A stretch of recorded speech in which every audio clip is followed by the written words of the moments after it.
Northern Ireland is a land of contradictions. In its land, its people, and its politics. Its story is as fascinating as it is tragic, as intellectually compelling, as it is violent, and as it is simple. For centuries, England has governed the people of Northern Ireland and has created and perpetuated the social conditions fueling conflict and violence that have plagued the province for 30 years or 300 years, depending on when you start counting. It's a beautiful pastoral land with 40 shades of green beneath a dark cloud of enduring anger, sadness, and suffering. Population is about 1,550,000. It's a wee small place. Capital London, Belfast, provincial. People British, Irish. Religion 60% Protestant, 40% Catholic. As we all know, there are many troubles of Northern Ireland. Partly, well actually mostly driven by the IRA, which are terrorists, as we call them, located in Northern Ireland. The troubles actually started when the British granted independence to the 26 of 32 counties in 1920 and partitioned the island, dividing the Irish people and imposing a different British identity on the North, not the South, the North. In the decades following partition, the Irish people might have adapted and accepted the situation, but the governing class exploited and discriminated against the Irish minority, establishing an oppressive state and denying basic rights. This deeply angered the Irish, as you would probably assume. Just picture being, oppressed by a government that takes away your rights and your individualistic traits that you possess. And this is what the Irish felt, and this is where the IRA, or the Irish Republic Association, the terrorists, Since 1969, the provincial death toll actually has grown to about 3,500 in an area whose population is only about 1.6 million, give or take, a couple of thousand. A comparable relative death toll in America would be about 560,000, around that, approximately. The British have imposed an Emergency Powers Act, also known as EPA, which is the abbreviation for it, the Prevention of Terrorism Act, which is PTA, and maintain a military force of about 18,000, pretty strong, not significantly as strong as America's military force, but, not a weak one at all, Okay. The RUC forces are reported to maintain 161 fortified bases, with the British Army occupying 135 military bases. So that further talks about the strength and the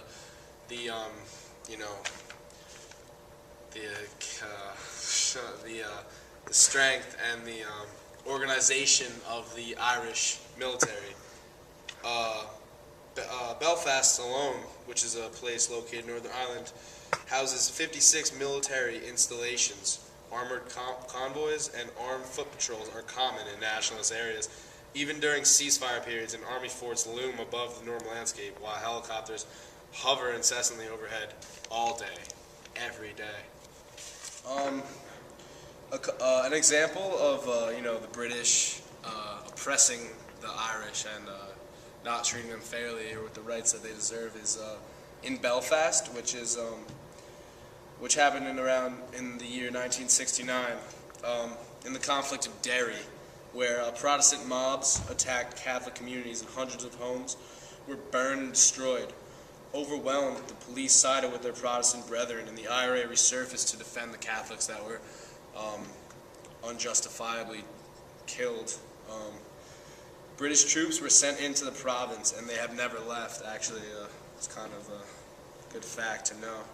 As IRA activity increased, the British introduced internment on on August 9th, 1971, arrested hundreds of Catholics without charges of trial while torturing them to gain information on suspected IRA activities. Pause it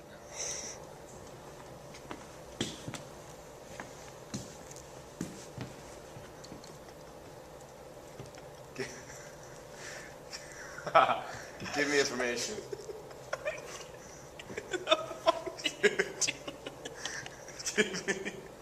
Give me information. What are you gonna do with that thing? Give me information on the suspected IRA activities, or you will be tortured. Give me information on the IRA activities. Yeah, that's right, bitch.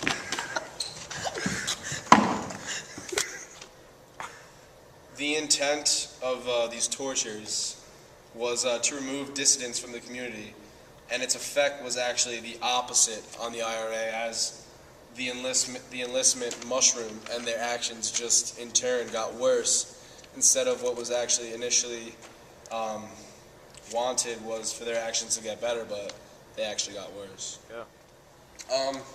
Civil rights demonstrations continued, and on Bloody Sunday, which took place on January 30th, 1972, the British Parachute Regiment opened fire on a peaceful demonstration in Derry, killing 13 unarmed, innocent Catholics. The IRA was not pleased with this act by the British, and they retaliated with bombings and shootings. In March, the British suspended the Stormont government and imposed direct rule over the province, which has continued ever since. On Bloody Sunday, the IRA exploded 22 bombs in Belfast, killing 9, and causing extensive damage to the city centre. By the end of 1972, the death toll was 474, with most attributed to the IRA. As a result of internal disputes, the IRA split, and the Provisional Irish Republican Army, PIRA, emerged as the dominant Republican force. Wow, what a beautiful day here in Belfast.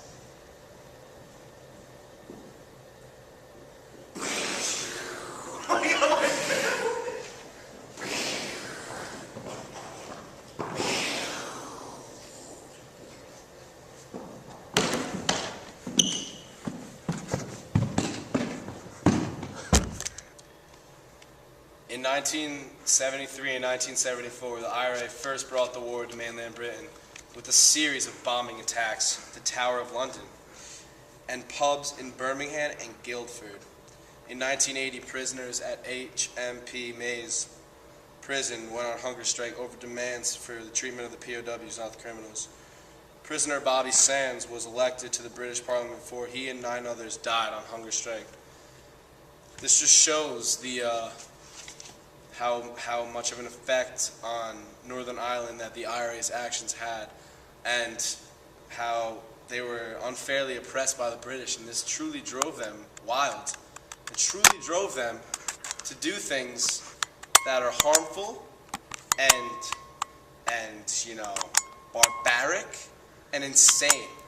And they thought it was justifying the means of the Britain oppression, and you know, we might have done the same thing if we were oppressed by a government that we didn't want to be oppressed by. So that's the IRA for you folks, and yeah.